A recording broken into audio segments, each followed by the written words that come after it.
Good morning. Welcome to Community Voice. I'm your host, Parris. I want to thank everybody for joining us on this Free Flow Friday. What up, DJ? What up, Debo? What up, Harvey? What up, Nate? This cat tried to run in like oh, I made it on time. No, you did. I made it on time. Still late. Still late. I made it on time. I'm glad you got here. Just trying to figure out how we more busy. We're living in some tough times on the street. So good. Welcome everyone to the program. It is Friday, beautiful Friday. Beautiful Friday it is. Today is my mother's birthday. Happy birthday! It's more beautiful, man. Happy birthday. And my words of my how old is your mother? 21. Smart man. It's smart man. And the words of my uncle, Edith Bonnie Jones. Happy birthday. Love you. She don't have a middle name, so he gave her, some people call it Edith Fan, but They don't call it Edith, do they? no, you never heard of those. Edith Jones, Edith Fan, happy birthday. You've been obviously present for every memorable moment of my life, and hopefully that continue doing more and you just being present. So I love you. I'll see you later, and enjoy your day. Deep. Did you get her football for a birthday present? Kids were little. They be buying basketballs for their mom. I can't use it. Well, I can. I told you I gave my mom the bread box. I don't even know if Mama will really tell me if I ever gave her a gift that she didn't. I don't know if she still would try to spare me because I'm the youngest. Wow. Your mom was buying for your field. I think she Wow. is. No, sometimes You are lucky. You are You're lucky. blessed. sometimes she is. My mama didn't care nothing about my feelings. That was before people said get out your feelings, right? Yeah, right. You weren't even allowed to have feelings. So you Right. look at all kind of ways over there. You better take that look off your face too. It's like, oh man. Give you something to cry I mean, she about. acted as if she was happy to receive it, but she eventually told me that they would tell you something. Whenever it's somebody's birthday or something that's personal to them, don't give them that house. I appreciate the bread box and one. So the fact that you needed to go get another one. You didn't make it in shop class, did you? No, I didn't. I don't know where I got that bread box at now. I mean, y'all made some might have gifts been for rummaging folks in or shop something, man. class. Like, Mama, I made you an ashtray. That ashtray looked like, What? Right, right. That nouveau art. So anyway, welcome to the program. Had the opportunity yesterday to have a conversation with Vice President Kamala Harris, and so I'd just like to play that conversation we had yesterday. We have on the line with us Vice President Kamala Harris. Welcome to the program. Hi, thank you. Is this Mr. Parris? Yes, it is. We were just Oh, it's good to talk with you again. Yes, it's good to talk to you again. We're just trying to figure out how many more visits you have before you become an official resident of the state of Wisconsin. Right, I might have dual residency. At this Right, point, huh? right. Uh-huh. It's good hearing your voice. You're here on behalf of the Biden-Harris administration to really talk about the economic opportunities that have been created by your administration. Can you share some of those things that have been done in terms of some of the things that you've done in terms of the economic opportunity? Yeah, well, let me start with saying that there are two areas that need to be addressed in order for people to really have economic opportunities. One is to deal with how they're going to actually access what's available, and the second is how we're going to remove the obstacles to economic opportunity and the ability to grow wealth. So this economic opportunity tour that I've started and created is intended to give information to people in the community about what is available to them, both in terms of access to loans and things of that nature, but also to let them know how we are working to remove obstacles to economic well-being, such as debt. So I can talk in more detail about some of those things. For example, I have been working for many years, even since I was in the United States Senate, to get millions more dollars to community banks, knowing that community banks, they the community know the needs of the community. They not only provide loans, but they provide financial literacy support. They help people know how to run a payroll, how to take care of their taxes. And so putting billions more into community banks is a way of getting more capital into the community for people who want to start a small business or grow a small business. Part of what we've been doing, and today's announcement, is we're putting $40 million into housing counseling agencies across the country to give people counseling services around how they need to, how they can apply for credit, improve their credit, find down payment assistance, and understand loan terms and the types of mortgages that are available. Because so often people don't really understand what can sometimes feel like a very complicated system, and we want to make sure that we're giving folks the information they need. In fact, here in Milwaukee, we have over a dozen counselors who can help people with information. And so I'll make sure that we have that information for you in terms of where they can help. People can call 800-569-4287, 800-569-4287. We're also doing the work that's about removing obstacles like debt. Medical debt, which often comes about because of medical emergency, that can weigh people down with tens, if not hundreds of thousands of debt. We are now saying that medical debt cannot be factored into your credit score. This is a very big issue because people know your credit score will determine whether you can get that car loan, a home loan, and can really, if your credit score is not good, can be a real problem in terms of your financial health and well-being. So we're saying it's just not fair, it's not right that medical debt would be counted toward your credit score, and we're now eliminating that.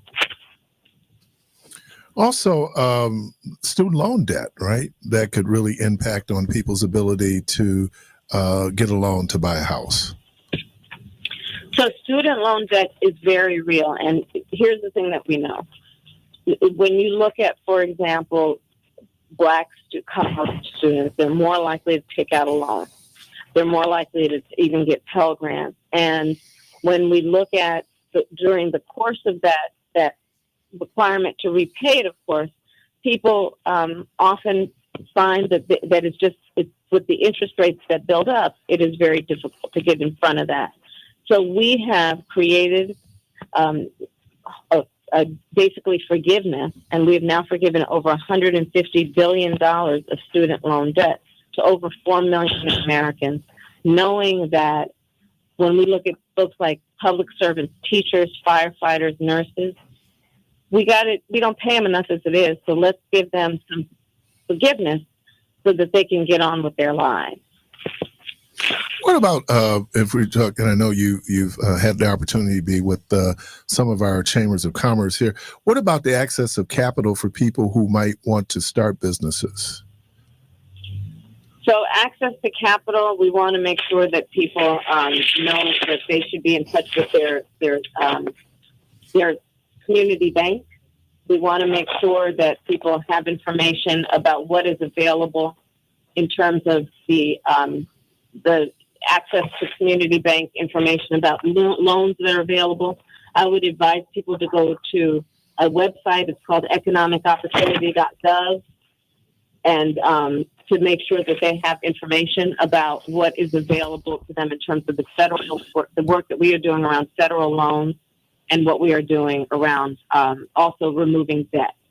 But access to capital is a big part of it. Some of the other things, the initiatives that then have impact, like for example, on governmental entities that we've seen. I think one of the issues that we're dealing with, we found out they're dealing with all over the country, is like lead laterals and how it contaminates the drinking water going into homes. What did the Biden-Harris administration do to kind of address that issue? Was that part of the infrastructure bill? It was, and as you know, that has been a lot of my work, is to get rid of lead pipes and lead service lines in our country. For far too long, the children of our country where those lead pipes exist have had to drink toxic water. It has an impact on their health, on their learning ability. What we have done with the infrastructure bill is we are now on track to get rid of every lead pipe in America. Wow. That is because when we were dealing with this issue about, well, we have been for a while, 8 years ago, that we thought the cost was prohibitive. The fact that now that we have this federal assistance to be able to abate this, that's really good news. Yes, it is. And here's the thing. The work that we are doing is really about responding to the needs of folks in the community. People, they stood in line for hours in 2020 in an election where they wanted to know that their needs and their desires would be heard and met. And that includes getting rid of lead pipes. It includes getting rid of obstacles that include debt being an obstacle to financial security. It means getting rid of student loan debts, medical debt, in terms of helping people not only get by, but get ahead. What we are doing to increase access to capital, the work we are doing, is again the announcement today, which is going to be about getting people information about the resources that are available to them. Here in Milwaukee, we're going to have, I'm looking for the number in terms of how many counselors are going to be available. Mm-hmm. And there are 4 in the Milwaukee area. Oh, these are agencies that, okay. Yeah, these are agencies that are going to help get information to people about how they can actually improve their credit or get down payment assistance and things of that nature, and help renters search for housing and navigate the application process. When we look, we hear a lot about the economy. How would you view the state of the economy now in terms of just its general health? I saw some numbers in terms of the unemployment rate has dropped dramatically. It seems like people are saying, well, I don't feel it, but is the economy improving? The economy, we have historic low unemployment rates at this point, and in particular, historic low Black unemployment rates.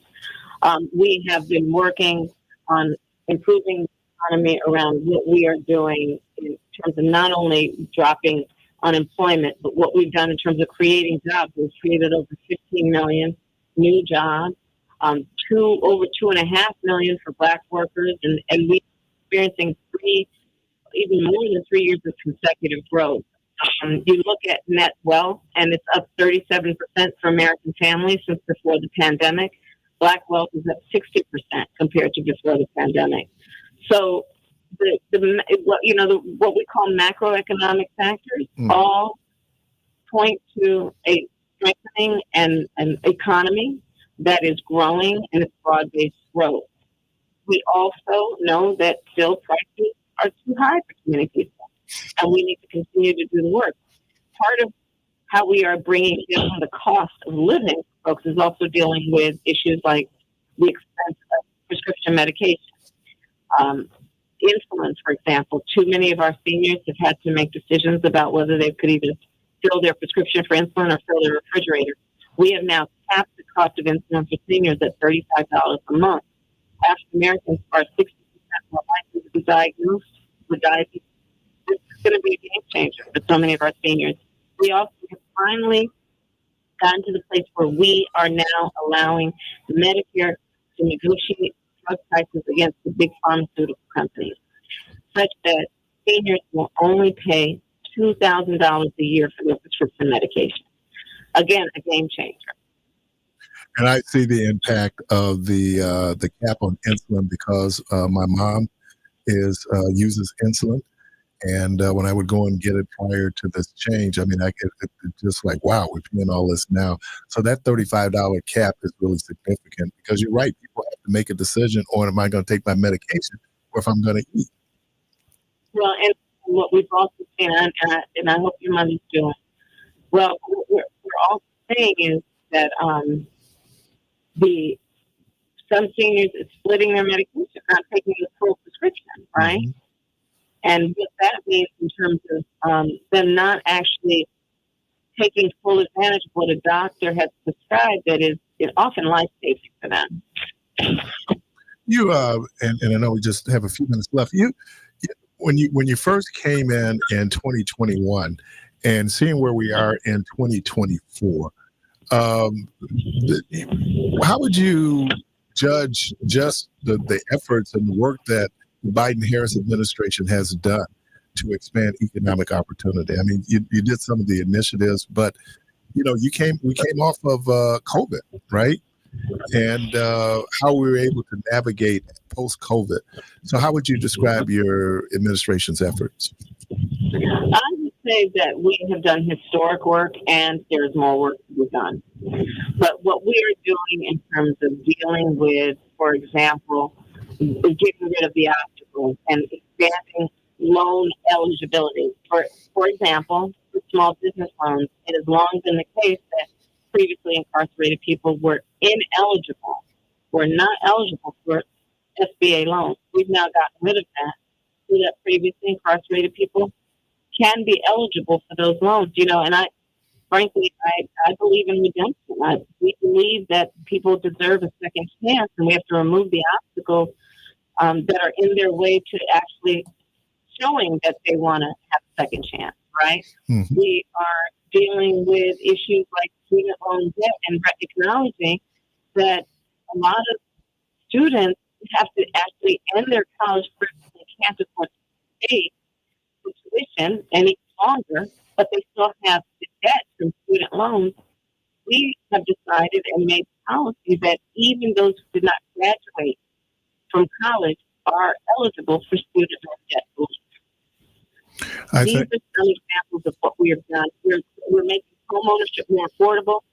We are proposing that people whose parents did not own a home, so they're going to get the first one in their family to buy a home, that they will be eligible for $25,000 toward their down payment.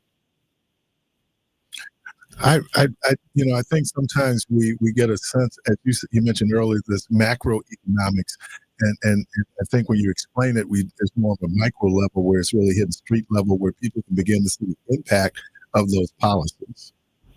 That's exactly right, and that's why I'm on this board, to make sure that people know what's really available to them, and that we talk about it straight and just directly to folks so that they understand. And it's not about a lot of policy talk, but literally about what is available to people right now. We really appreciate you taking a few moments to speak with us. Again, are you looking for summer homes here? Door County is really nice. I do love being here, and I will keep coming back. So maybe one day I might call your neighbor and come over for a cup of sugar. There you go. Vice President Kamala Harris, thank you for spending a few moments with us, and hope to talk to you again very soon. I look forward to talking to you again. All right. Thank you. We're going to take a break, and we'll be right back.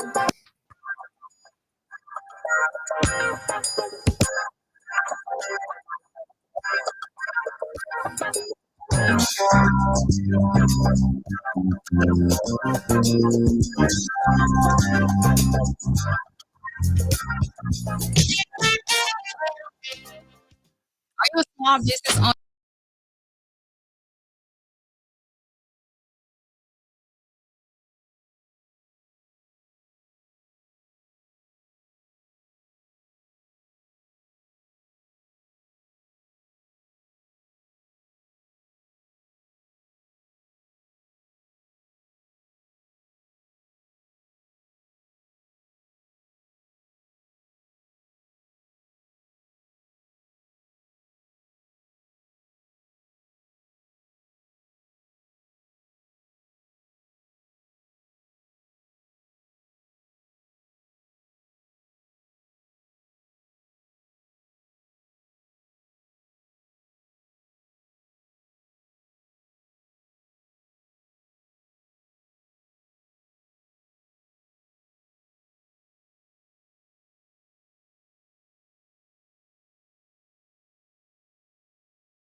Now, back to Community Voice with your host, Keith Parris, Devon Jones, DJ the Protege. All right, welcome back to the program. And again, that was my conversation yesterday with Vice President Kamala Harris. I was honored in the fact that she even talking to me before. I'm a little.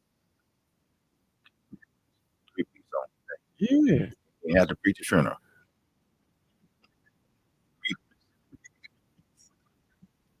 Oh, there you go. So, You remember the moving on like deficits, man. But no, I've never seen him wear a vest. pieces with the With no vest. He would let me name drop that. Have my personal cardigan suit. Yeah. With a vest. I thought I had made it when I got my first Falcon. Oh, there you go. Yeah. There you go. So I got a blurb. I get all these my algorithms on Facebook. So and y'all work out tonight. They made a suit. No, we Just being funny. that was charging. Yeah, they had to walk. Calvin Knight, that was Carl Knight, that was Theo. Yeah. We were talking before we came on the air, and I was telling the brothers that I saw the documentary Freaknik, and the state that was coming out, you could see its evolution. Where I think Freaknik started early '80s, '81, and you can see Carl cross color. I didn't see any Uber. That was like mid to late. Who wore Kyle Kanai? We're about the same. Who wasn't early 90s, was it? In that era, It was early cross color. they made it a little bit, but Fubu Right. went over the top. Until LL Cool J dropped them and that what was that, like a Reebok? It was one of those commercials where he was like doing the freestyle. He said, "Fuck us, not us," and then Fubu like blew up. Then they were talking about wearing Nike Air Max. So it kind of took you back to all those things that I don't know if I ever bought. I know I had Reminded me. Fubu. See, y'all, when you start these kind of conversations, remind me. Keep the line. Remind me how low I was. Is that right? Yeah. I had the car, but there wasn't no Kanai. You know what? Had Chuck's, wasn't Chuck Taylor though. Because my buddy asked me yesterday, he said, "How old were you when you got your first pair of Chucks?" I said, "I was 11 years old." Mhm. And I was really fortunate that I just graduated from 6th grade. You say pass away? Hey, what is it? Pass away? Is there a word? Yeah, it's a word. Look it up. My mom's boyfriend at the time asked me, he gave me $10 for my graduation. I already had a bus pass because I had to take Francine back and forth to daycare. Right. Got on the 19, went downtown, went to 3rd and Kilbourne. That was Jim Play. Got my first pair of Chucks. I wore those shoes up until the Nike, up to the first start. I mean, that's how much I wore those. So there was no soles left. No soles left. That's And I how wore it the was bad back in the boys day. out. It ain't like how, like even when I was a kid, when you had a basketball shoe, you wore that all day and you wore that everywhere. It wasn't until like high school where you had Change shoes. yeah, Variety. you know what I'm saying? I had a Because I used to wear my T-Max everywhere. kid, Rodney Hampton. He was my 7th grade kid. He was the first kid I saw who wore a pair of gym shoes that had his game. Everybody else, just like you said, your game shoes you wear. But them was your shoes. Those was your shoes, man. It was, that was my first pair. It wasn't Converse. it wasn't until probably middle school, late middle school, my 7th, 8th grade, where you actually learned about, hey, you shouldn't be wearing your game shoes outside. Right. You know what I'm saying? Those are Right. separate. Yeah, he was so pro. He come too bad. Everybody else wear theirs. Oh man, I wore those Chucks in the snow. And Chuck's never really impressed me though, because no art support, Right. none of that. Just like, But those wow. young feet too. Mm-hmm. But I could tell the difference even then. That's old talk. When you're young, you don't.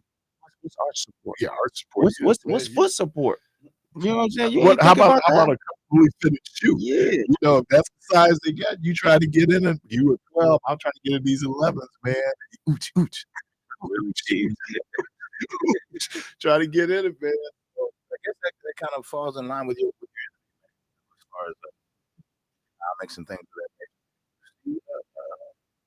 Some of the benefit of what VP. On the macro level, it's interesting she was talking. One, inflation is coming down. We were going to have inflation because we infused so much money into the economy with all the stimulus with COVID. And so what happens is, try to explain this is real simple macroeconomics.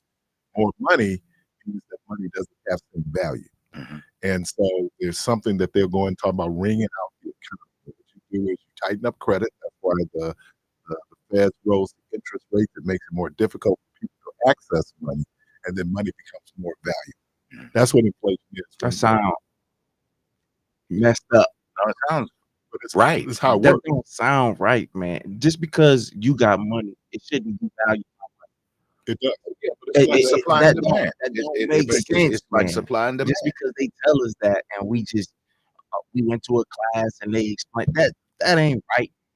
Okay, what's the interest Just rate? because What's the interest rate? if you got Chucks on, it don't devalue me if I got trucks, that don't Let me devalue. You're misinterpreting the matter at No, hand. it's the Oh, same thing. We were talking about money. So if a number of people have money, then money is devalued. It shouldn't be devalued it is. because we are essentially getting the same products. So if we have gas, right? Do you think gas is determined by the amount of cars on the street? No. No, they just raise gas just to be raising gas. It's based on demand. They on just demand. raise gas just to be raising gas. No, So it's supply based and on demand. demand. Supply and demand. But you just said If the that oil price the goes up, number the of price cars, of gas but you goes. just said the number of cars on the street don't determine Let the me gas give you a great price. example. Jordan. That's the same correlation. Let me give you Jordan. Whenever he drops a new Jordan, there's only a certain number of Jordans that are out there. Because if you flooded the market with Jordans, you devalue Jordan. So now I can charge you 250 to 300 because the demand for that shoe is going to be so high. More people have more money.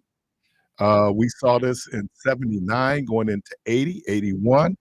We went into now here's what's been real interesting about this whole piece. People thought we were going to have recession, and we have not had recession.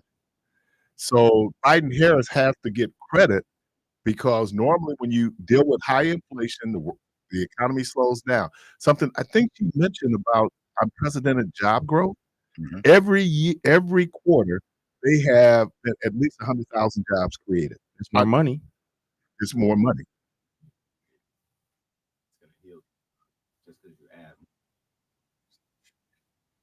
On a macro level, it does. On a micro level, on the street level, that's very different. So you still like the price of eggs is dropping, right? I mean those things because what happened? I think there was influenza outbreak Yes. among You know, birds, if you chicken can't get all the eggs that you normally get, and the price of those eggs. go up. And you know, everything kind of factors together. I mean, when you start talking about shipping and gas price go up, so the trucking company got to charge more Mhm. because they got to gas those trucks, and so now the store has to reflect that cost because it costs them more. So it's a it's a chain effect. Right. That you just call it supply chain. Right. And what happens with supply chain with COVID? What happens to supply chain? It Mhm. choked the supply chain. People weren't producing. You couldn't travel the way you normally traveled. So then things like toilet tissue, the value of toilet tissue went up. That was hoarding. Watch And this though. So remember that thing that just knocked that bridge down? Mhm. That was a major thoroughfare for transport. Right? Not just for that, cars, the country. cars. So again, you could see an influx in pricing because of that very catastrophe So that happened. you cannot say that in order for the economy to work efficiently, you have to suppress products and funds. Every now and That then you that do. that that that Every now and makes no sense. no, That don't you, make you're sense. looking at it from your pocket. But if you're looking at it again, No, I'm macro looking at it on a macro holistically. level, and that's where you do econ. Shout out. Or Brother Nate, we Nate see you Luckett. over there. Yeah, there you go. Good folks there at Pitts Mortuary. Morning, folks. Um, no, if more people have it, it devalues that product. Money is the same way. And there are other things that cause inflation, but then what happens with us in this country? More people with more money, more people with access to credit. What do we have in 2008? We had more people buying, and so you had. So what did they have to do? We had a crash. So what's the first thing that happened? Interest rates went up. So and But I that know it was a lot more than that. I mean, people were getting stuff that they couldn't afford, right. and people were essentially being dealt bad deals as far as interest rates and things of that nature. It's a lot more than just, oh, we had a number of people getting stuff. It was a lot of dirty dealings in that as well. And here's the Pete, piece. do you recall? I'm trying to remember because I want to get it right, but I know you would probably remember this one. I know the guys in the room know what I'm talking about. They've never seen it. But I recall as a child, there was a point in time where they were talking about rationing the gas. You can only get so much and things of that nature. So again, that's supply and demand. Like you're right, because of OPEC decided then that they were going to reduce the amount of oil that they were going to produce. It created shortages. We had one in 74. Mhm. I think we had another one in 77. And I'm talking about like gas lines, and then it was like it would be you had alternate days that you could go and buy. So it's almost like during the war. You World guys War have never II. seen that, but we've seen that right So here. you're No, I mean, no, we seen that with the pandemic when people couldn't get a number of toilet tissues. I'm saying that's on the same you're premise. right. Yeah. That's on the same premise where they say a limit because people were just buying all this toilet tissue. That's the harder.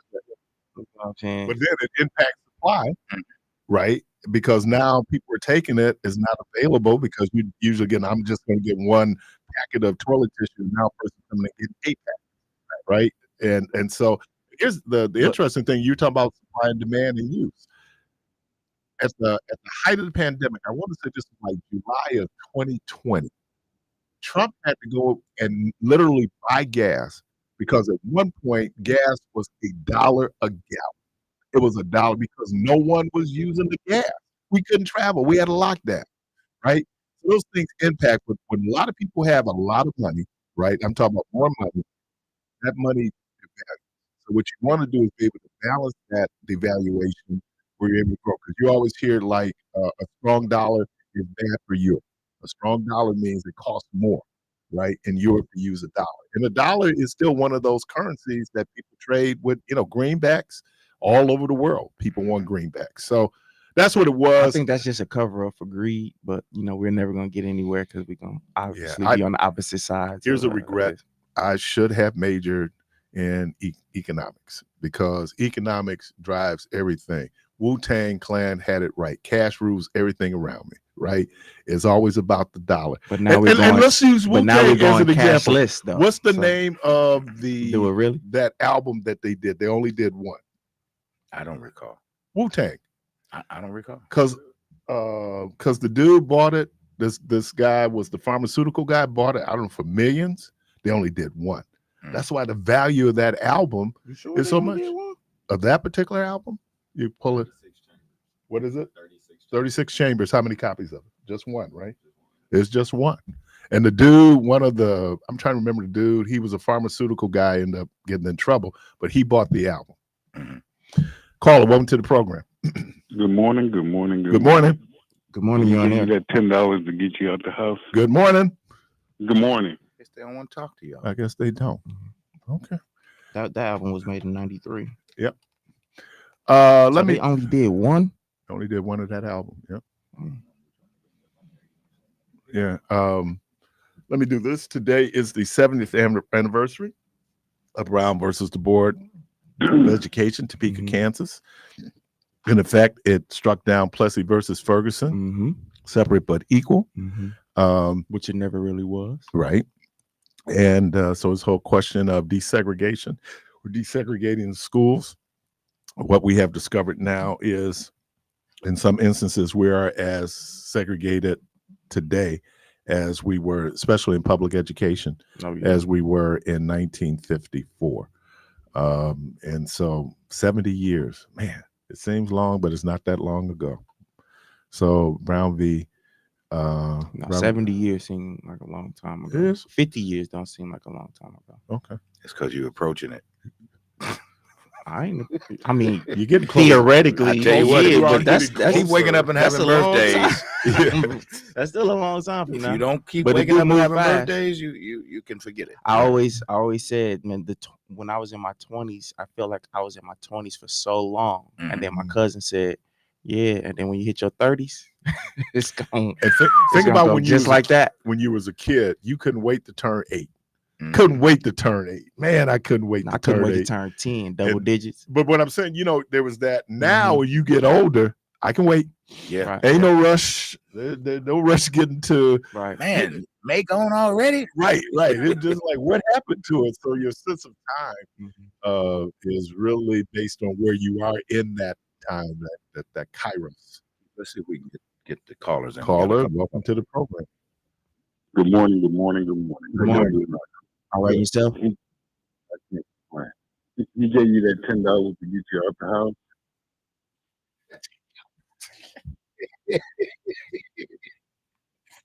Wow. Wow. Yo, man, come on. See, I didn't want to think about that, man.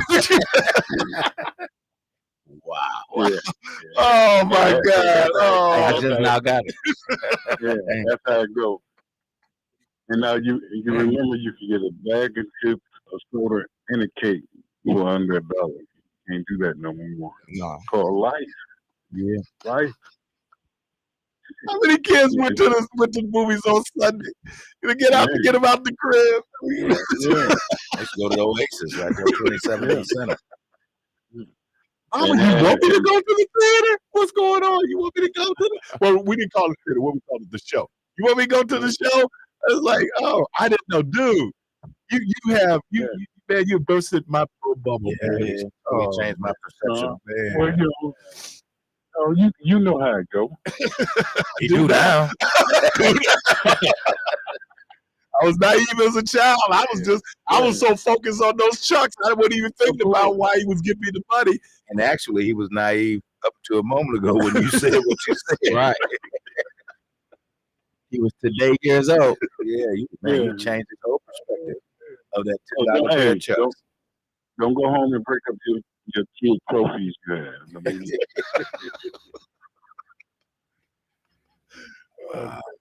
Friday. It's Friday. and a question I got for you, brother. What is the problem with us buying our kids books and material that teaches them mindset? Now it's at the point where you see everybody buying colorful guns and you see kids running around shooting at each other with water guns. We only teaching them how to shoot. How old is the Super Soaker, which was invented by? How old is Super Soaker? Well, I'm not sure. This was the '90s, wasn't it? Yeah, I mean, so we had toy guns. I always grew up, man. I had a Winchester. I had a machine gun. I mean, it seems that as long as I can remember, as a kid, I would have a gun. And on top of that, you're only gonna give a child a gift something that you think is valuable. So if the adult didn't see books as being valuable, then they're not gonna give that to the kids with that same premise of it's valuable with love and a real thought process of, hey, you need to read or you should read this because it will benefit you. They'll rather give them shoes or clothes, which they see value in those things. It's not too late to start. It ain't. No, but I think But it's hard to teach an old dog new tricks. right. But I think the other thing is how do your family view knowledge and learning? Because if that becomes important, that becomes your priority. Now, again, I came from a different period. I was just telling Ron this, that we enjoy a certain level of prosperity where I can go buy books. I used to go borrow books from the library, right? I mean, so just where I am, we give books as gifts, because it has, as you said, start someplace. Kareem told the story, his folks being of West Indian descent. He said that his aunt would come by, and her and his dad, her brother, would just sit, smoke Winston's, and read. They didn't talk to each other. They just sat there and read. And so people coming from other cultures where, see, they've done a great job in America of programming us to believe that education is not important. That's by design, because the more you know, the more power you have as an individual. Education. No, but what I'm saying in general, I'm just saying not just education formally. I'm just saying the idea of like we were joking sometimes. I love when they had the computer people here, like being a black nerd in school. I mean, you getting picked on, you getting bullied. People don't celebrate that. Even today, they don't celebrate that. You heard it. Yeah, I'm sure you heard it. But they always say, if you want to hide something, a person of color, put it in the book. Well, they didn't. You got to remember, they didn't want us to learn a book. There you go. And it's all these little things that are so systemic we don't even think about, right? Under resourcing public education. We're going back and forth on why MPS is not turning out a better product, And then when we look at the resources available, now some will argue, oh, they missed. No, that money is usually earmarked. There's a lot going into. If you look at immigrant families, I get your point. if you look at A lot of if you look at a lot of wasting. Yeah, but that ain't what we all. So we go. if you look at immigrant families coming in, education is one of the reasons why they came to America. Certainly, when you look at people like from Nigeria, African folks who immigrate to this country, they immigrate just for education. My folks migrated from the South to the North for work, right?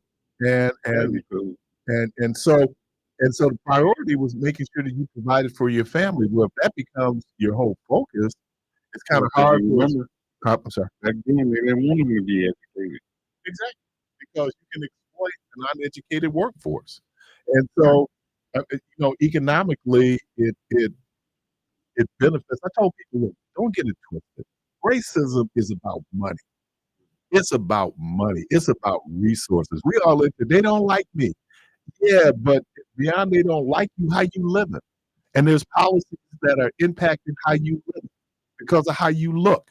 It ain't a question whether they like you. They like you, but what are you able to do? We were talking about Freaknik. Somebody pointed out the dynamics in Atlanta. They said in Atlanta, black folks have political power, but white folks control the economy, right? So black folks, who have elected officials, right? But the people who were really calling the shots because it's really about money, right? They tended to be white. And then, we break a little something off for you. But real economic power, it's just like great. You can have all the political power in the world, but if those levers don't move resources and change policies, you just another elected official. And I thought that's something that we need to look. I can tell you, I worked for government all my life. If you go and look at how in the administrative and management, how things were divided, people of color got personnel. You would be a manager, or you lead people. People who were actually controlling contracts, the fiscal piece, they tended to be white. Now, not in all instances, but they tended to be white. So now the question becomes, why? Because if you deal with personnel, that's the most difficult management piece you can have because you deal with human beings. The Michaels. Huh? Michaels, all his managers and directors, all of them white.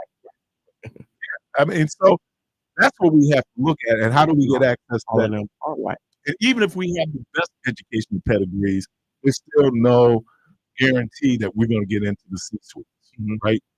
So I agree. I think it's a question of we need to value learning. Yeah. As we value learning, then you're going to find all those things that you can do, formal or informal But the education. caller makes a good point, but it is like I haven't heard of an individual at 40 years old just now starting to indulge in reading. It's much easier for that 6, 7, 8-year-old to start indulging than for that 40-year-old, even a 25-year-old to start indulging in reading. Everything you have a better promise of starting earlier, and as you get older, because we are creatures of habit. I appreciate you. Caller, welcome to the program. Good morning. Good morning. You in there? Goodness, caught me walking. Good morning. Hopefully you can hear me. Yeah, we hear you. I just want to make a comment from yesterday's show. First of all, good morning, everybody. Mr. Chief Parris, when you talk about religion and the Bible and history, best thing you can do for me, because I'm still learning. When you talk about religion and history and the Bible, I think it was Dante yesterday. I didn't get the whole story. Pardon? No, it's not T's Infernal. Yes. Just sparks my mind to go and research more. And when you say certain things, it's like, oh man, listen, never heard that. And then I like I said, I researched more because I was raised in religion. You do this. But when you make your comments and information, it just makes me want to look into the religion more instead of just listening to what they're telling me to do and it's rigid and all that. No, if there's so much we don't know. I appreciate what you do. Keep doing it. Man, what everybody else says, I'm listening. I'm listening. And thank you. And I'm going to make another comment. I just forgot what I was going to say. Based on your topic for today, I'm going to wait until you help me out a little bit. What was your topic for today? Oh, It's free for we'll be all Friday. over the So, page Yeah. today. initially, we were talking about Yeah. just a recap of his interview with Vice President Kamala Harris. We talked about economics and inflation and Yes. It products. came back to me now. Yeah. Yes. I appreciate the explanation. I don't like it either. But my question is, there's so much money floating around the economy now. What is our little lowly dollar worth today? The dollar is strong. The dollar is strong. So it's not a question of that. I think we were just inflation means that the money is just open. I'll give you the clinical definition of inflation. Let me do this real quick. Again, the Inferno is Dante's journey into hell, guided by the poet Virgil. Dante descends through 9 circles of hell, eventually arriving at the center where Satan himself resides. After escaping hell, Dante and Virgil will go on to purgatory, and then Dante will go to heaven. It's Dante's Inferno. Right. And then I'm going to give you the That's so definition. interesting. Yeah, I mean, and it's had great influence on Catholic theology, and in some ways, even on Protestant theology.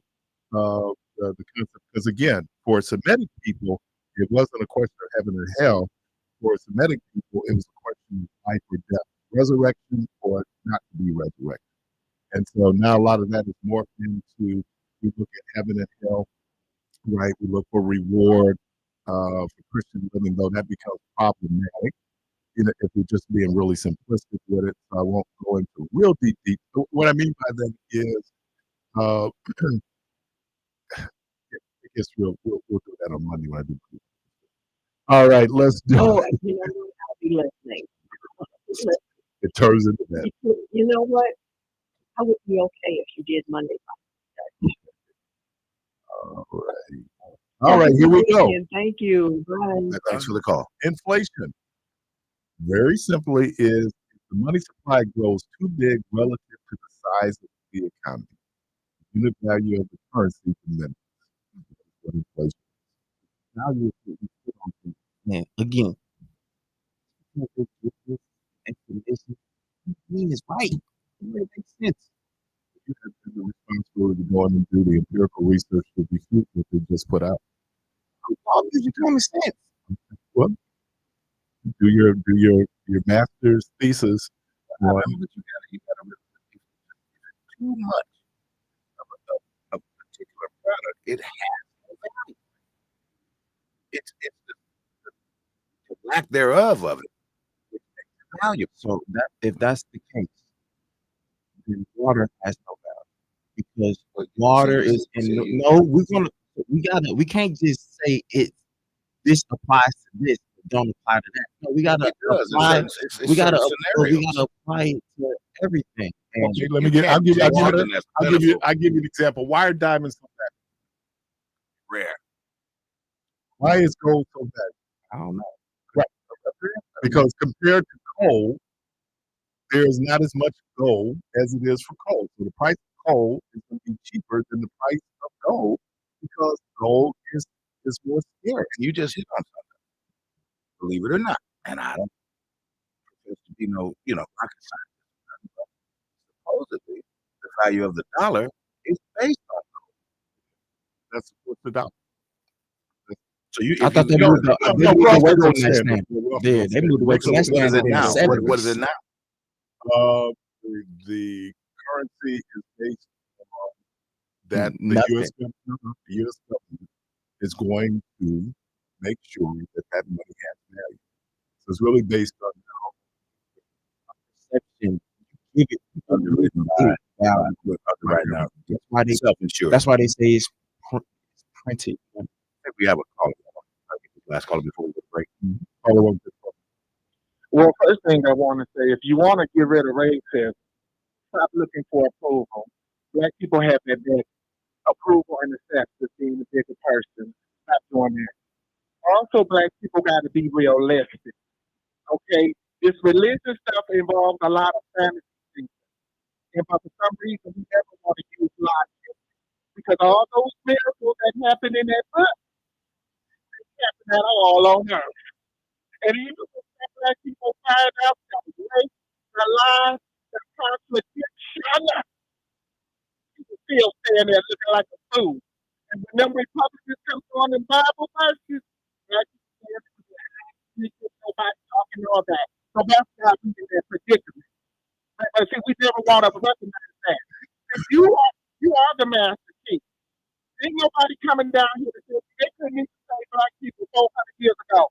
And they admit why they did. But we still keep putting this stuff on. Well, we want to read this book. But why ain't none of the miracles in this book happening on earth? One person can debate that. They don't even know what happened. People bury that. I turn water into wine, bro. Every day. I turn water into wine, bro. Oh, okay. Well, good for you. I can make it in the tub myself. There we go. But that's totally different. But get back to us being realistic. When black people start being realistic, then they can start controlling stuff. But you keep looking for somebody that's not like you to come down here, and they lie so much rape, wickedness, and you brag to people that's beneath you. And see, I was raised to brag to somebody that's beneath you that's beneath. But people will never admit that to that person of higher power. But if you start believing in yourself and start believing in him, you wouldn't be suffering on earth now. And he got his death because he brought the slaves waiting for y'all to come. Have a good day. You listen to Community Voice. It's Friday, Free Flow Friday. We have a studio with us, of course, with DJ Devon Jones, DJ the Protege, Debo, Nate, Harvey, callers. We see you. We're going to take a break. We'll be right back.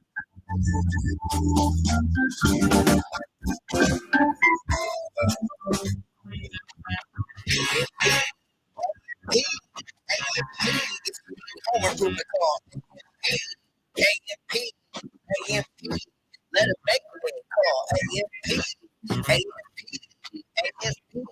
How about your call?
WNOV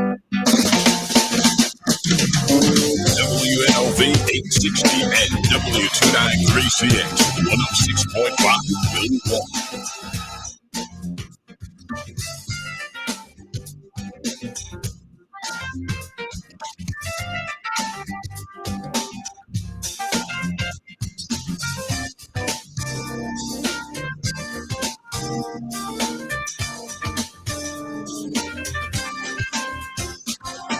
Now back to Community Voice with your host, Keith Parris and Devon Jones, DJ The Producer. All right, welcome back. Yesterday, Debo was playing I Saw You in the Rain. Right before the JC Frazier was supposed to come on. Frazier was pro. You just went, moved on, right? We were running the rain. It might have been. Good morning, brother Debo, Northwestern Chapel. He was a pro, man. I was, he got that real one. How do you come in after that? The dude sitting up here getting ready to kick his girl to the curb. Yeah. Because he saw, I saw you and him. That's a one hit wonder right there, right? But the cold part for that, walking in the rain. Taking this call from me, he can't even provide you with a ride. Y'all walking in the rain. Oh, man. You got in love. That you walking in the rain. Mm-hmm. Walking in the rain. Here we go. You know, there's a song for everything. Call up to. Good morning. Good morning. Make sure you got your radio turned down. We get no feedback. Turn your radio down. We'll come back to you. Yeah, that's something else. Caller, you get your radio turned down? Okay, call. We're going to place you on a hold. We'll come back to you and we'll go with the next caller, please. Caller, welcome to the program. Good morning. Good morning. Yes, sir. Assalamu alaikum, brother. Walaikum salam, brother. Yes, sir. You all were just speaking about the money. The money, the dollar, the paper dollar, it's called fiat. FNIAT. It's worthless. If you have any cryptocurrency, if you have some crypto, and you have your crypto wallet, and you have different various crypto that you can purchase, invest in, then you have a fiat money. That's the money that we use. So you put your fiat money in one account, and you use it to exchange for crypto. Then you can bank the crypto in another account. You might be interested in NFT, but ultimately, the money that we use is just, it's backed by the military, the United States military. And if people owe America, they're gonna bring their weaponry, and they're gonna take your resources. So people are killing each other over monopoly. That's pretty much what it is. It has no value. The only time it used to say back by silver and gold, you could probably go into the bank and get an amount of silver or an amount of gold in exchange for it. But Harriet Truman is probably the primary cause that led to the bankruptcy of America, because he gave the authority of printing money from the Congress. World War I, was it? Private bankers, yes, sir. On Jekyll Island, he was the Federal Reserve Act, and there were he met the bankers on Jekyll Island. You can look it up, and that's when America was put on the trajectory to bankruptcy, and now she's $34 trillion in debt that she'll never be able to get down, or she'll never be able to regain the solvency that she once had. Back then, America probably was a debt in the billions. Mm-hmm. But all in all, that money that we slaughtering one another over is worthless. You're better off looking for natural resources or investing in gold or silver or things like that. Natural resources which are plentiful. And the thing about value in economics, you have saturation or oversaturation. And that's also a chemistry. If you oversaturate something, you have too much of it. If you keep Does that the decrease the supply, value of it? if it's oversaturated, it will decrease the value of There it you go. because it's plentiful. So if you don't have, it's pretty basic logic. If you don't have a particular thing, if it's rare or like gold, and there's a lot of effort that has to be used in order to mine gold. So that also has to do with its value. If the gold is expensive because it's useful in all manner of things, and gold is an element that exists in us as human beings. So just know that the money is worthless. It's called fiat money. Thank Now, it does have value, but what supports its value, with the military. okay, fiat money is a government-issued currency that is not backed by physical commodities such as gold or silver, but rather by the government that issues it.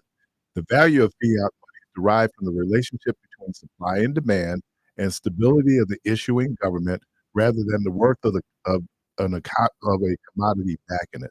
So you have certain folks who are, you hear about petrodollars, because it's oil. Mhm. So right now, Venezuela, they're dealing with all kind of economic crisis because America has sanctioned people from buying their oil. Yeah. They can't sell their oil. So now their money has no real value because there's nothing coming in to support the government, which will be able to back that money. Mhm. So yeah, he is absolutely on point on that. In terms of, and with all that debt, I like to see somebody come and try to collect it. All right. I mean, you ain't gonna collect Oh, there you go. Number 6. 34 trillion. Caller, welcome to the program. Good morning. Good morning. I have a little something I want to say to Dr. Chief Parris. He wanted to major in economics, so did I, but I majored in psychology. And I learned from both. You don't learn too much in the books. You have to learn it with discernible observation and experience. The dollar, and you, the earlier caller said, money is not worth anything, and you should get natural resources. If you know McDonald's and all these big corporations own all the farms, they put the farmers out of business. If they, while they own them, they might have somebody working them, but they own them, and they only have paper, that not even currency, just contracts. Most money is made from interest. Even the stores, when they sell you something on credit, they make more money on the interest than they make on the product. And our national debt is basically interest. If the people who had the money paid their share of taxes, we would have no financial problem. But that's not humanity. Y'all have a good one. Because one of the things that Donald Trump will get credit for was that what was a $1.5 trillion tax cut he gave. Right. Again, it's always about the dollar. So we can get into some of these wedge issues, abortion, same-sex relationships. We can get into all of that. That is a diversion. The real issue is what are the economic policies happening in the country, primarily, as Dr. Ward just pointed out, what is your tax policy? Mhm. And the issue for poor people is that they will pay a higher percentage of their income towards tax. It might not be income tax, but because they're more consumer driven, and most entities now have some type of sales tax, they're paying taxes, right? Do that make sense? I don't know if it makes sense if you're trying to, if you're looking at it just neutrally, it makes sense economically. If you're getting into the right and wrong of it, I think that's a different discussion. But that's how it works in terms of who supports it. Like, for example, when they did the stimulus, they printed money. They didn't come up with any means how we're going to replace this money. You just printed money. You sent everybody a check. They printed it because at the time there was a need for money. So There was a need for money because the economy would have crashed because people weren't spending. Not just people was spending, money was being spent, but people wasn't working. And so new money wasn't coming in. And so how how was things going to be more? When you look at the shutdown, people who work downtown are working at home. Mhm. The ancillary benefit of, I think Northwestern Mutual offers the table because Northwestern Mutual operates by keeping people in the building more productive. That's why they have the best eats downtown. But remember, 2020, that was one of the highest rates of unemployment. It was. But and so then what happened? We expanded unemployment benefits. We had stimulus checks.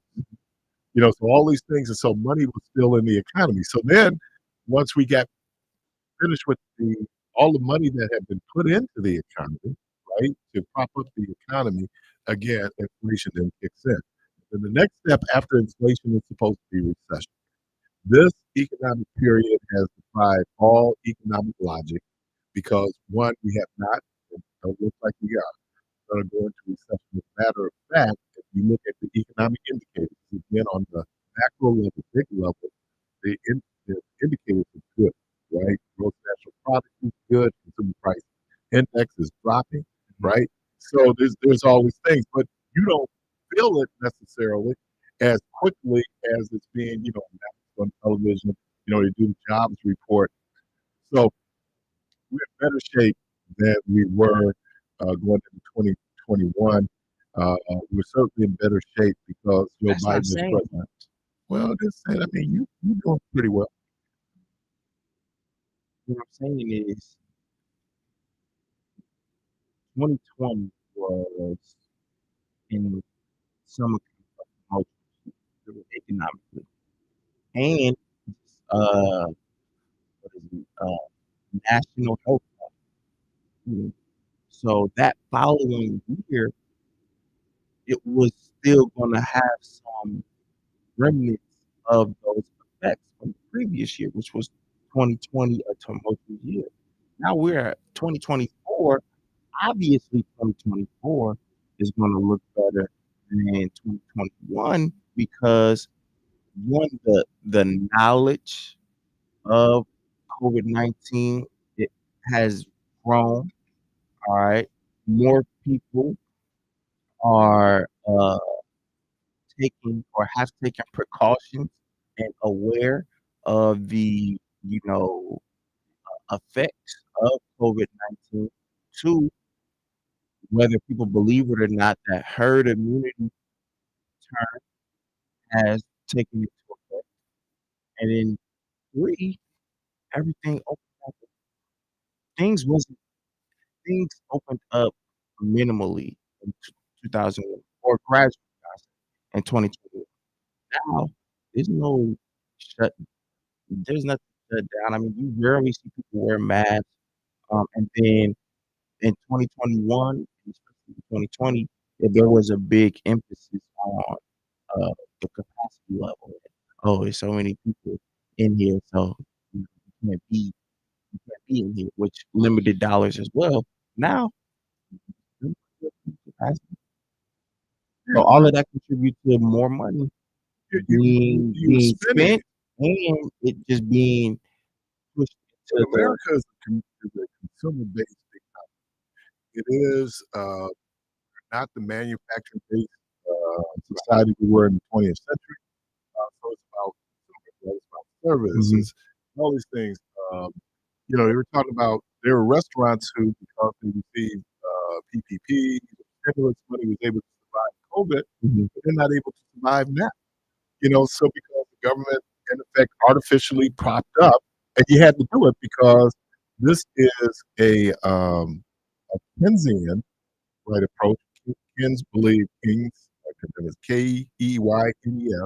He believed that when we're in economic distress, the government should print money and put money into supply.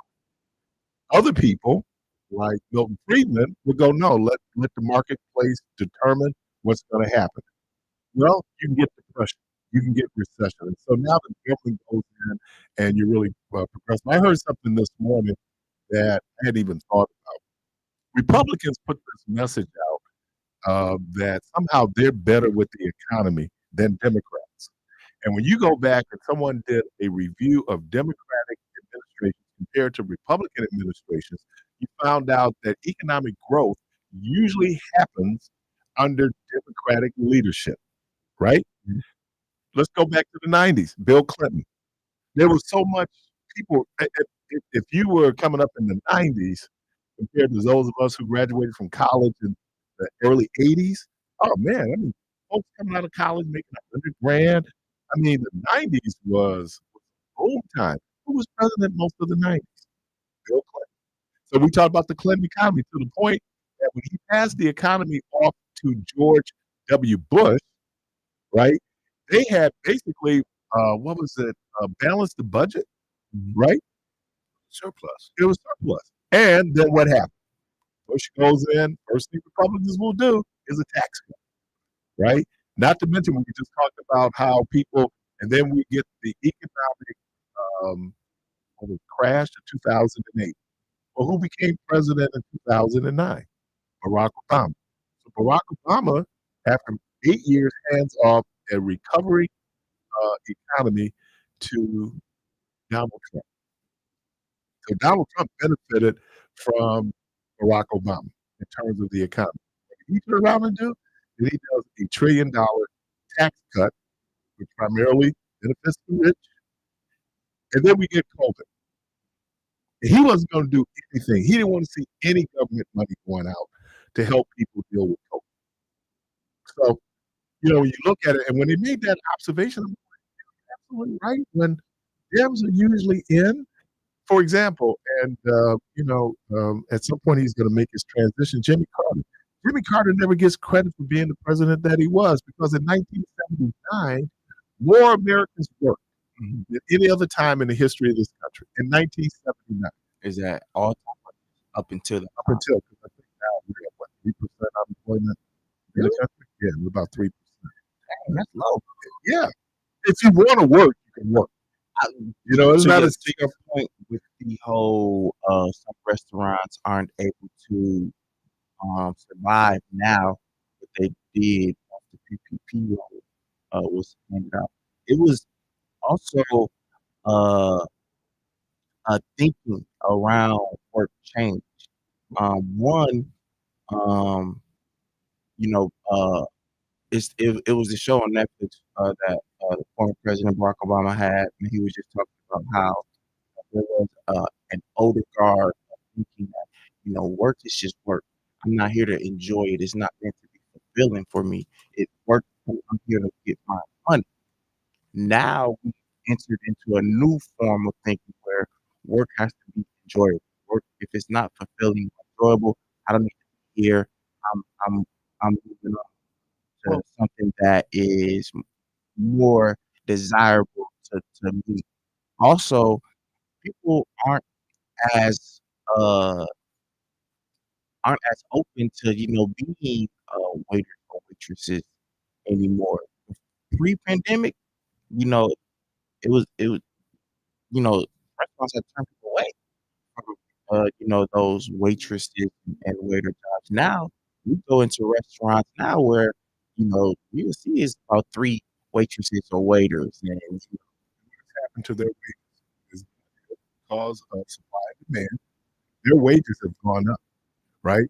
And now, appreciably, it's going up because again, wow, I need to pay you because I need to get you because there's competition out there. It is an employee's market, not an employer's market. Now, I done lived through both. I've lived when it was like, the reason why I was at the county, it was a job that I was overqualified for on paper, right? But if the job market is tight, you're going to take what you can take. You gotta eat. And you were mentioning something else in terms of this idea of why when COVID was and what COVID did, anytime you have anything that can impact the economy, like again, when Depot and I were talking about the oil and right, that impacts the economy. So this idea of the value of money, but we've been saying this for a while that if you really want to work, you can work. Oh, this is, and I used to have to do staff satisfaction surveys of staff. Good entities will go in and see how your staff is feeling. And after their wages, job satisfaction wasn't about money. It was how much I enjoyed doing the work I do, how much I enjoy the people I work with, right? Now, money is always, because that's what you go in there. You ain't volunteering, you go in there to work. But even you could have people getting paid incredible sums of money and be very miserable because they hate the work they're doing, they hate the people that they work with. I haven't heard either of you mention one major factor that should always come into play with employment is benefits. The other, and companies, there's been a trend where companies, because of the cost of healthcare insurance, companies were kind of phasing back, like fixed pensions. No pension at all. Right, because now I'm in a rare situation now where I have a fixed pension, right? Government pension. You don't see companies now doing where they're going to do a pension. After 20 years, when you're eligible for retirement, they do the pension. They put you in a 401k. They put you in your own retirement account. You manage your. So that has changed. I think the other thing is technology. What we discovered was we didn't have to be in the same space in order to get work done. The idea that you go in, and then what you also know, human beings are amazing. You talked about this earlier with creatures of habit, right? Okay, let me give this. Oh, you listen to me. I listen to y'all. Telechurch, digital church. Telechurch and digital church, people found out they were getting it done in an hour. It was less than that. Get it done in an hour. We go back to physical church, and at first we were still on the hour. But now we done eat back to the 2 hours. Now, for some people, that's okay. For younger people, they're saying, why are we here all this time? Right? First of all, we've been saying that. Been saying it, right? So why are we here? What is taking so long? So we fall back into, you can fall back into your status quo. Nobody know long church like me and Jermaine. I know. Y'all wasn't just long church, y'all everyday church. Yeah. But Tuesday night service, Friday night, home form mission, BWW on Sunday night. Yeah, BTW. Yeah, because and then Sunday school. Yeah, service started at 11. You get out at 3. Come back. Sunday evening service would start at 7. Get out to midnight. Like I said, for the longest part of my life, I thought I was actually getting to church on time. Now, mind you, when we was getting to church, it was right before offering. You didn't just So start being you late. really wasn't. You didn't start being You late. wasn't on time, but that was my thinking. Like, oh, this is. So when I went for the first time with my grandma, she goes to Sunday school. That's before church, and then I knew nothing about devotion and none of that. All that beginning of the church, standing up for at least 15 minutes. I'm like, man, this is a long church service. And I was like, we've been getting to church my whole life. And I'm thinking, y'all in there after the offering? No, right before offering. It's sometimes the most important part. Sometimes we get there right at announcements. That was his favorite part of church. Announcements. Did the lead in. And then there was a song right before offering. Then offering came, and then they stay up. We gotta put your thing. Will a man rob God? Yeah. Nah. Everything was real orderly. Yeah, that's right. The tradition of Baptist church. Yeah, Baptist. Yeah. I just got to it like it was something Noel Jones did many years ago. He said, I read the model prayer. He said it took me about 38 seconds to read the model prayer. His question then is, what's taking us so long when we pray? And his point was that it is, and being a participant, being a worship leader, there is a lot of superfluous stuff that we have going on. And I think a lot of it has to do with the microphone. The limelight. Yeah, prayer is more like poetry. It is, and I understand the beauty of prayer. But if we follow Jesus and how Jesus said we should pray, that model prayer is, Here's what you need to do. These are the essential elements in prayer. Mm-hmm. But it is the poetry.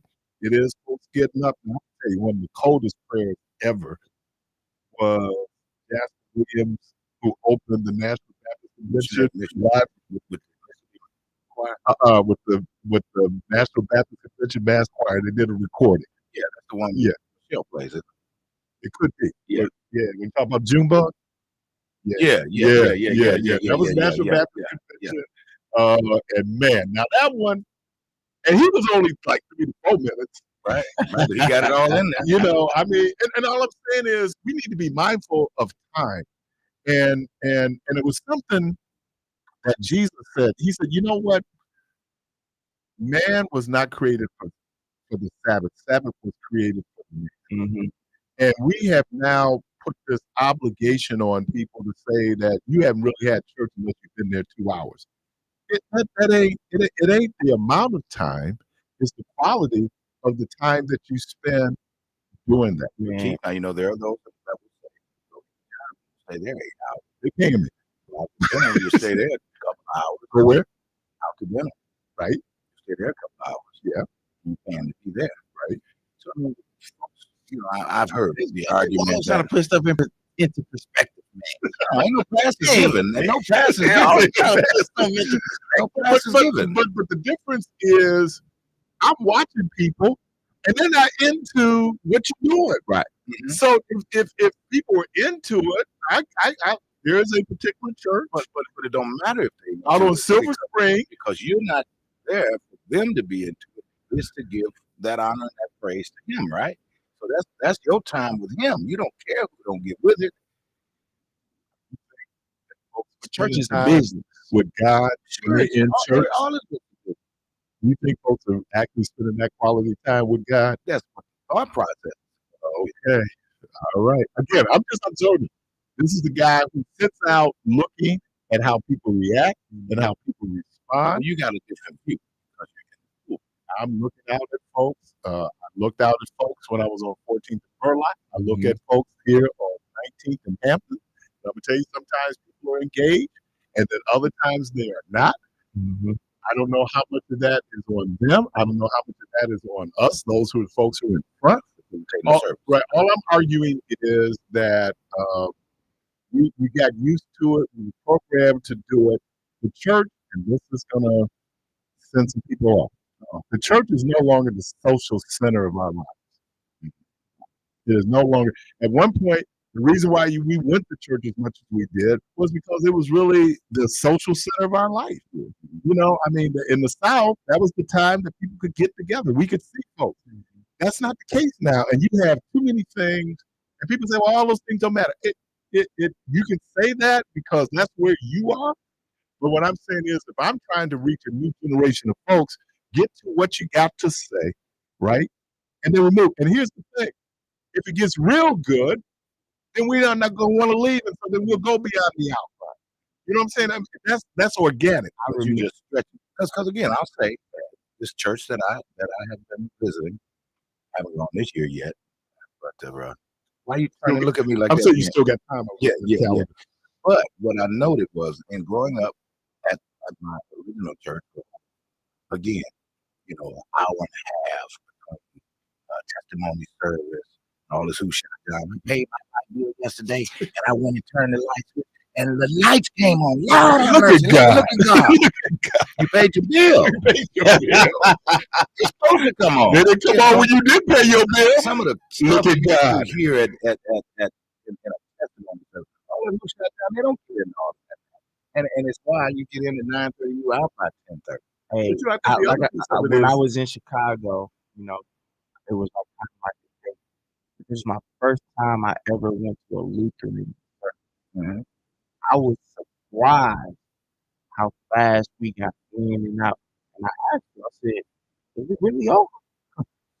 She was like, yeah, it is cultural. And you might want to make it divine. It's not divine, it's cultural. It is what we've got used to doing. And that's great. If you want to, you look at it. You know, but when go around and get when you look at people trying to, and again, There's a definitely culture. particular church on Silver Spring. They go hard for 2.5 hours. Mhm. At least they go hard. But people really get into them going hard for 2.5 hours. Right. You know, Church of Old Hampton, they go hard. Well, look, I just want to comment. Good morning. I love the voice. Here comes the organ player. I couldn't hold it. But listen, it's almost like Shirley, hold my mule. I couldn't hold that mule, Doc. It was slipping. That's a great song. No, but seriously, in all seriously, you have to look at this. I'm hearing a lot of conversation about time spent in church. But what we fail to realize is we can go to the club at 9 o'clock and stay at 2, 3 o'clock in the morning. I did. So what? You did. But I didn't. That's what people just. I didn't. I didn't have an issue getting to the club 9 o'clock partying, 2, 3 o'clock in the morning, and then trying to find somewhere else to go. Too long. So, but this is the thing that when you having fun and spending money, you don't look at the time. When you having fun and spending money, you don't look at the time. But it's like when it comes to the church, we got this whole thing of what we hear too long. And in reality, like it's stuff I've heard. I've been a musician for years, traveling and touring. Stuff I've heard people say, "Well, I'm not going back to that church because it's church." But you'll go back to that club that you just had a fight in. Somebody just bust you over the head with a Moet bottle. But you'll go right back to that same club, and you never heard them say, "I'm not going to this club because of club." So you basically sound like you're an advocate of long service. No. No. Hold on. There's a thin line between a person doing their own thing and the thin line between allowing God to move and have His way in the service. So when God is having His way, you can tell because the spirit is high. But when it's forced upon you, that's a whole different story. But Brother Jermaine, we don't always know it's God. Let me tell a story. I know you heard this story. So there was a particular young lady who was a dynamic praise and worship leader. Mm-hmm. Oh, she was dynamic. I mean, she could do it. Her uncle, who was the pastor of that church, asked her, he said, niece, how do you He said, oh, I go outside, I smoke a joint, and I come back and I leave praise and worship. I leave praise and worship. So we don't always know what is God. What spirit is leading? No. But this is what you have to understand. God is bigger than that. He's stronger than any issue, any situation that you have. The thing is, as the human side is, we look at it as a need. Like I need to hit that so I can be in my place. But in reality, whatever God, if God can use a burning bush to get a message across, He can use any vessel in any stage. He's burning weed. That's what happened. Yes, you can go there, Doc. But here's what I'm making. If you know the difference. You know the difference. Yeah. If it's organic. Yeah. Like the difference is if you at a club and this club ain't cracking though, you moving. Yeah. You ain't sitting there for 4 hours, even though right. So there is something there. Mm-hmm. There's the spirit of that community that is there. The only argument I am making is that we should be as organic as we can, as natural, as genuine as we can possibly be. When people was talking about like testimony service, that's cathartic. That's like that's a psychotic. I need to vet. I need to share. And if I'm getting a response from people, this is the real difficulty I had preaching in virtual church because I didn't hear anybody say amen, right? And then I found out how fixated I was on getting that response because culturally that's how I was programmed. That's what preaching is. Well, and that's why you got to be very, very careful with that because, again, if we look at it like that, you got to look at it as if sometimes people will take preaching and turn it into a self-gratification. No. No, hold on. That's why you have to be very, very careful because then that's why Scripture tells you that he's going to tell some of them, hey, you preached my word, you did do that. But I didn't get the glory out of it. It was all about to glorify you. But beyond God getting glory, there's also in the preaching, practical application of what's being preached in our lives. And so I'm not diminishing, but when I prepare a sermon, there's four parts that Dr. Clark said with his sermon. One is theos, God. One is logos, word. One is ethos, the rules, how we apply it. And then the fourth one is pathos, the passion that I bring. Okay, so those four things need to be there. What is the bottom line when we get up? One, we use this term edified, that people are better. My feeling is that when you walk out of this service, you should feel better than you did when you walked into this service. Right. That becomes that, and what does better look like? It's all relative. I think that some things, don't let piety be a substitute for real, true spirituality. In fact, I'm able to keep up with all the rituals. I do all the church and all of that. Doesn't necessarily mean that I am spiritual. Right. Because the vast majority of people are just religious. So a quick yes or no. Can you get all that in an hour? Yes. Oh yeah. You can. That's what we. You can get all that in 5 minutes. What about when we were running multiple services? You're getting that done in an hour. Yeah. Get the next group in. Yeah. I went around for the multiple service. We're not doing them anymore. You only had one service. I'm talking regular service on time. I'm talking about one service was 2 p.m. You're listening to the Bible Out. You're listening to Community Voice. We're going to take a break.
106.5 Milwaukee.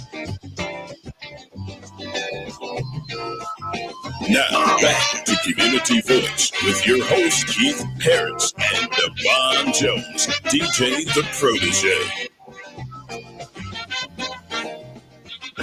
All right, welcome back to Community Voice. And man, Is DJ, this you got Community Voice or Divinity Hour? And it all started real quick. No, I'm just That's all we wanted. no, but it all started from just how long services have been in the past to then it evolving to time being shortened to now getting back to our normal habits, And I if you think will. it is cultural. It is the community part of our culture because I went to cover for Dr. Cordina. She had an American Baptist church out in West Africa. It was a multi-racial church, right? Based on American Baptist, we got that service done in an hour and 15 minutes. As to in fact, my buddies came over, and I'd already been up. I'm already up, ready to preach. They did 4 songs. They did children's hour. We did announcements. We did prayers.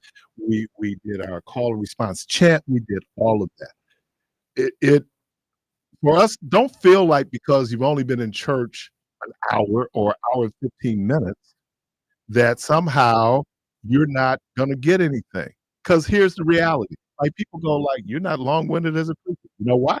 Because people shut you down after 22 minutes. If you do public speaking, the first thing they would teach you is people's attention span is about 22 minutes for adults. So that means that after 22 minutes, You fade out. you fade out. They fading you out. And they looking at you, but it's all lost. So how do we get the most out of what we're doing based on the time that we have? Here's the other piece of it. We used to be like 5 days a week. Most people now 6 days a week. Sunday is really the day of rest. And even on Sundays we work, right? So how do you get it where the Sabbath again? We said that Sabbath was made for man. We need to understand that. And if I have to wait to get the church to give God glory, something wrong with that anyway. So caller, welcome to the program. Good morning. Good morning. Can you take Take us off speaker, please.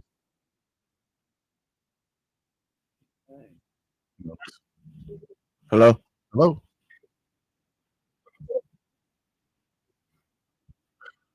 Okay. And I guess, and again, everybody, I went to Catholic school. My buddy was asking me, he said, did you go to Mass? I said, I love going to Mass. And I didn't have to go. I was a Protestant. Free wine? No. Oh, I did do communion though. I did get the wine. We had a mini Mass. And See, me being Baptist, you know what I'm saying? We just had the grape juice. When I learned that people was actually drinking wine, I was like, what? That's just how at Rhonda's ancestral church in Hopkinsville, Kentucky, they do communion with real wine.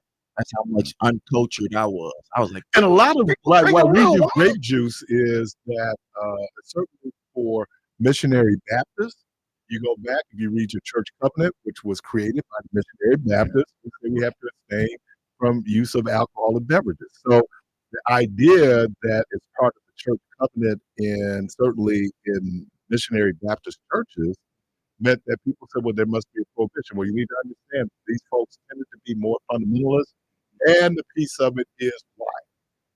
People go because God said. Now, there's usually some practical reason why. The strong drink, that's how it's referred to. Yeah, and it talks about moderation. But then we have a problem because then you have some people going, well, didn't Jesus turn water into wine? And then people go, well, it ain't the same wine as it is. As a matter of fact, it was strong. So this idea is not the idea of you drinking, it's the idea of you drinking to excess, right? And then it gets into other things like alcoholism, right? I mean, so that is more practical than saying that, now there's some people, they will never drink. Good for you. And, that'll mean you're going to get into heaven. it just means you didn't drink. There's some people who never use profanity, but they're the worst people on the planet. I'm not named one. I'm just saying. So when we kind of look at it, my thing, and then this is just Keith. Don't use If profanity. you're I do cuss. Man, that's what I'm thinking. Like, wait a minute now. Every now and again. I don't use profanity, but I will cuss you. Yeah. But no, I'm just saying how any religion should make you a better person. That's the whole piece of it, doesn't it? For some people, there are people who are out there bad. They needed to quit drinking, right? They needed to quit partying because it was killing them, right? And so if it was your come to Jesus moment that saved your life, then fine. But the vast majority of people weren't living like this, right? And so this idea of you being able to go to, and then there's one other thing, and I'll get to the call. As Christians, the one thing that we're supposed to have is the Holy Spirit. Now, not the spooky. Do you have a speaking engagement this week? No, I'm just saying the Holy Spirit. That is to say that Spirit of God helps me live my life. And I'm guided by the Holy Spirit. And holy just means good, right. I'm trying to be right, being righteous. Right now, not righteous until I don't do this. No, righteous is I do the right thing. And look, we fail every day. We do. I mean, some days we hit the mark, some days we don't. But it's all about am I getting better? Real quick, obviously I was in all the Baptist conventions, national, state, and we were at the state convention, and it was always held up in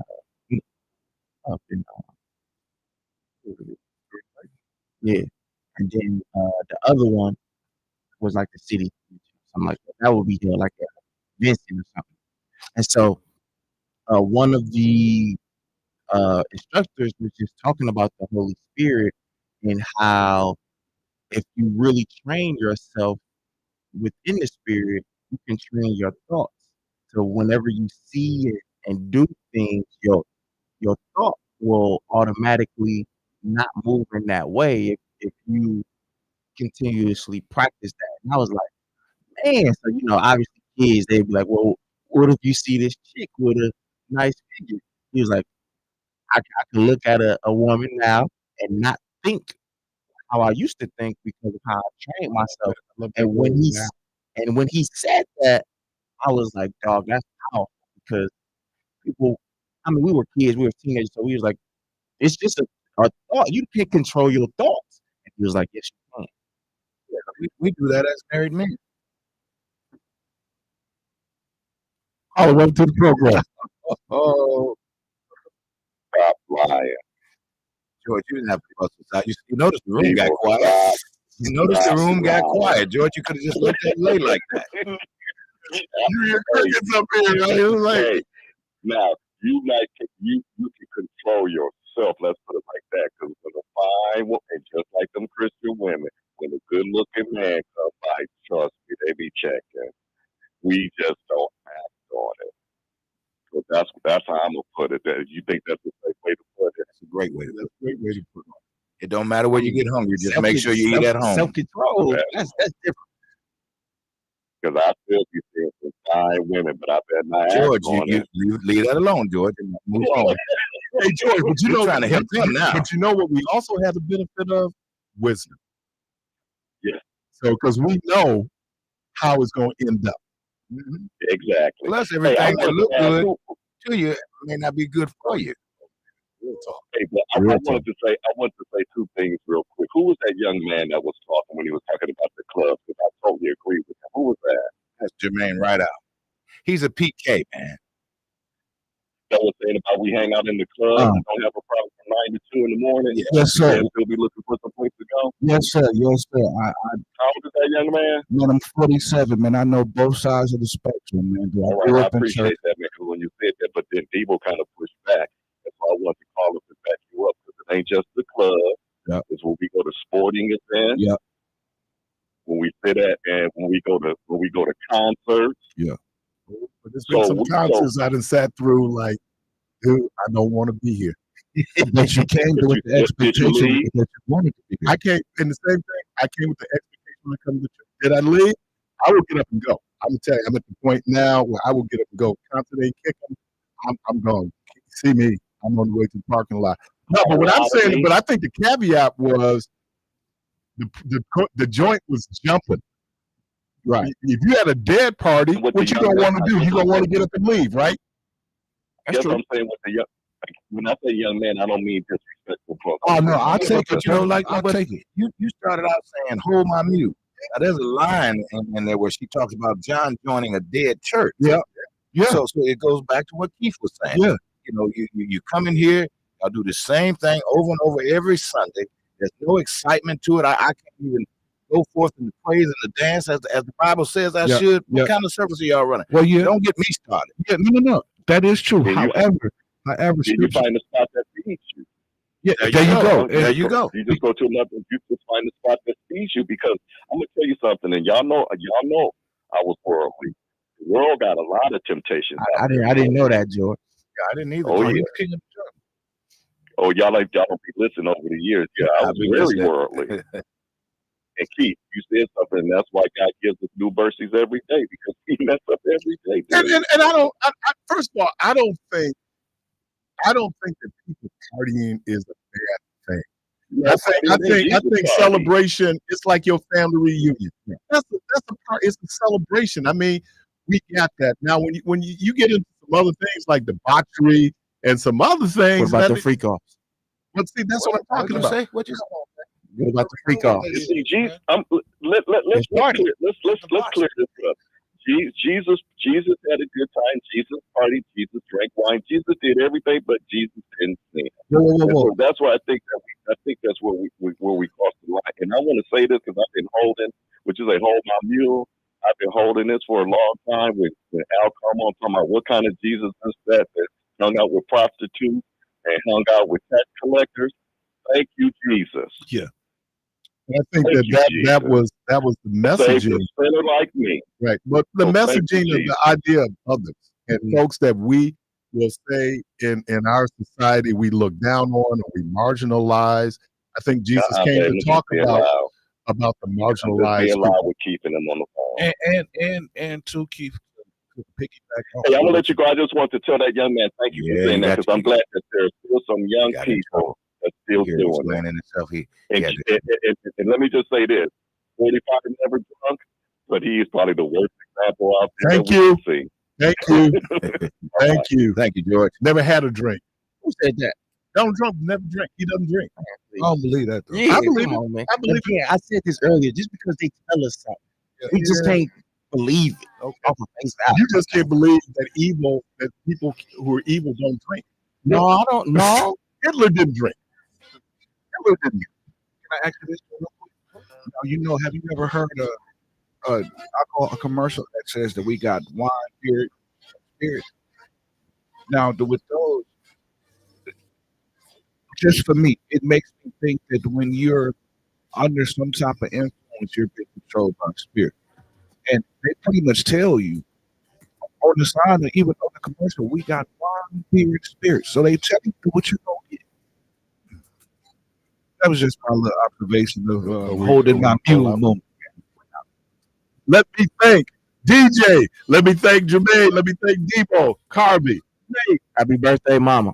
Happy birthday, mama. Miss Edith Jones. Miss Edith Diane Jones. No.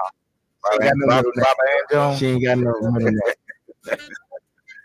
Hey, the good Lord will the creek don't rise. Y'all go to church, buddy. Good Lord, the creek don't rise. Hey, go to the right one now. We hope to talk to everybody on Monday. And as always, go for displays of peace.